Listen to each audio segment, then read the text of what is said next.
Peace, family, peace, peace, peace. You know how you are going to stay unique and not get caught up in what everybody else do is when you start paying attention to you. See, is 8 something billion people on this planet and there's only one of you. I was just listening to this guy on YouTube. Dang, I don't know his channel. But I was watching his video and he was saying, is only one you and how to be unique. And sometimes you may tend to get caught up, right, watching social media saying, oh, well, this person is doing this, to look beautiful. So let me do X, Y, and Z. Let me share something with you guys. So many of you guys know, okay, that I have gray hair, okay, and I am 39 years old. And I remember it was a point in my life where as though I was going back and forth with myself. And even recently, right? Because society tells you, if you have gray hair, you old, you look old, right? And it's really about you going within and start questioning things, questioning your morals, questioning, why you want to do some of the things that you want to do. I think, sometimes in life, we have been programmed to just do things and not really to check in with ourselves to see if this is best for me, right? And in order to be unique, you really have to spend time with yourself. You have to see what it is that you like, what you don't like. And nowadays, I remember it was one point of time where I was like, you know what, I'm going to just dye my hair, right? And every time I, thought about it, it was always the universe sending somebody, to compliment me and, say something about my hair. And like even today, I had went to Trenton, okay, Trenton, New Jersey. Some of you guys probably not familiar with it if you're not from New Jersey or the tri-state area. But I had went to Trenton earlier today, and it was this brother in motor vehicle, and he was 39 years old, and I was with my son, and my son had to handle his business with his license and stuff. And a brother had said to me, I was sitting about to sit down, and he said, "You beautiful," like whispering it, right?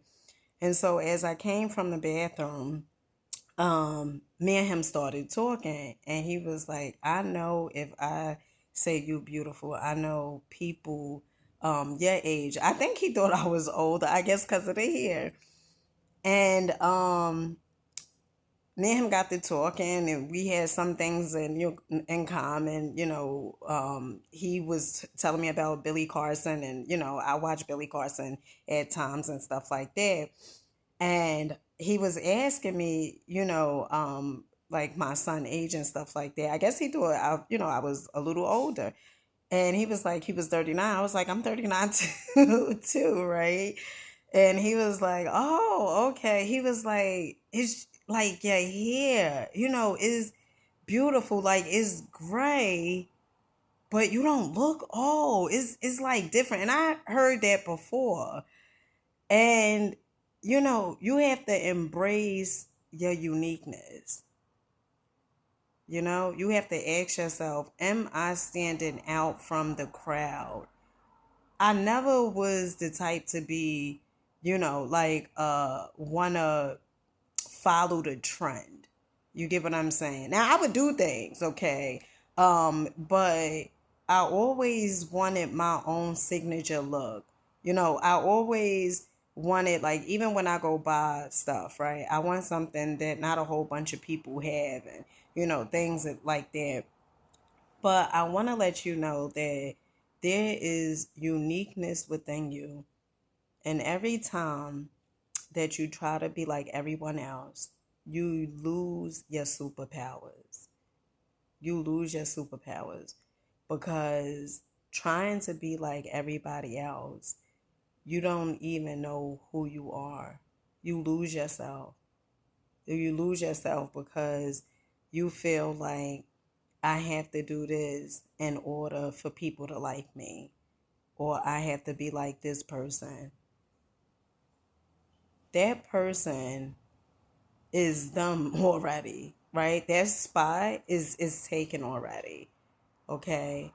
And it's just like when you see something unique, right? Like something different, even if you don't understand it, but when you see something so unique and so different, it's like, wow, like this is one of a kind. You don't see too many people.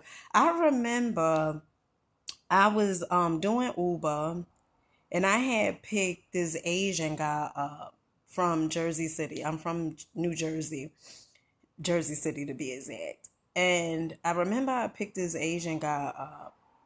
And when he got in a car and him and I started talking, I remember he was asking me, was I from New York? And, I was like, no, I'm not from New York. And I wanted to know why he thought I was from New York. Okay. Cause some people say I have an accent like I'm from New York. I'm not from New York and I don't hear the accent. But anywho, I asked him why. And he said, oh, because your hair. Right. And at that time my hair it wasn't gray. It was black, but it was natural. And he said, oh, you don't see too many people in Jersey City with like natural hair. So that's why I thought that you was probably from New York or somewhere. Right. Society will tend to want to put you in a box, to want you, to be like everybody else. And it really starts like,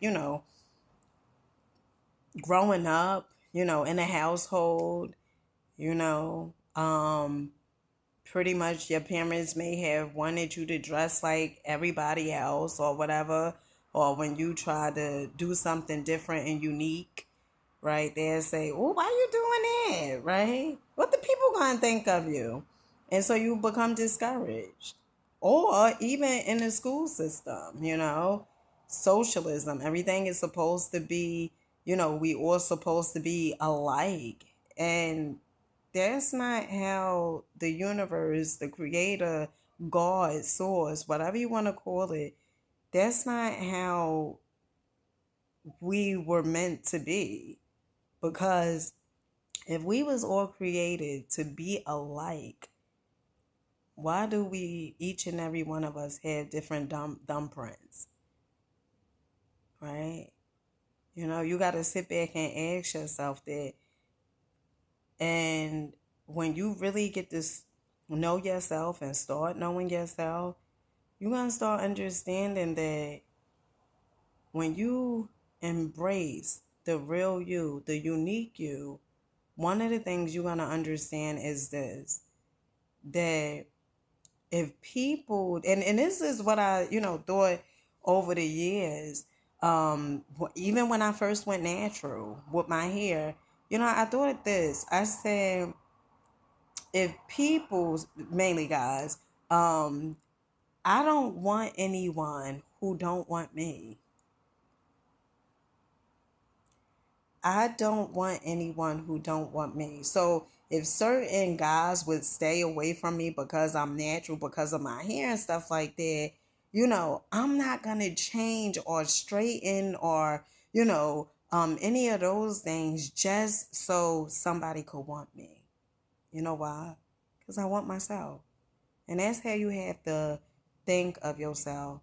You are brilliant. You are a creator. You are creative. You have superpower within you. And each and every time that you compare yourself, or each and every time you try to do it like the next person, try to mimic them the same exact way, you lose. the real you.